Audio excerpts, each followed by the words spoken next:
জয় মা লক্ষ্মী। আজকে বলবো যে আপনার কি কেতু খারাপ, জন্মছকে কি আপনার কেতু খারাপ, কিছুতেই কি কেতু ভালো হচ্ছে না, কি করবেন? খুব সহজ টিপস দেবো, এটা সবাই করতে পারে। কি করবেন? কানে সোনা পড়বেন। কান হলো কেতু, সোনা হলো বৃহস্পতি। কানে যদি আপনি সোনা পড়তে পারেন তো আপনার কেতু ভালো হবে। আপনার যদি জন্মছকে কেতু খারাপ থাকে সেটা ভালো হবে। আর আর আপনি ভালো কি কি ফল পাবেন? আপনার যেমন মানসিক শান্তি পাবেন, সম্মান পাবেন। রাগ যদি অনেক হয়, রাগ কন্ট্রোল হবে। যদি আপনার কেতু খারাপ হয় তো আপনার রাগটা হবে, রাগটা কন্ট্রোল হবে।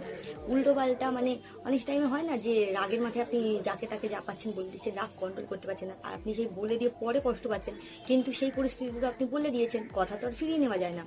তো এই জন্যে আপনি কেতু যদি আপনার খারাপ হয় জন্মছকে, এইসব খারাপ প্রভাবগুলো থেকে আপনি বাঁচার জন্য খুব সহজ একটা টিপস হচ্ছে কানে শোনা বলুন। তো ভিডিওটা ভালো লাগলে অবশ্যই সেটা লাইক করে দেবেন, ফ্রেন্ডের সাথে অবশ্যই শেয়ার করে দেবেন, আমি পেজটা অবশ্যই ফলো করে নেবেন, আর কমেন্ট করার সময় যে কোনো একটা ভগবানের নাম কমেন্ট করে দেবেন। আর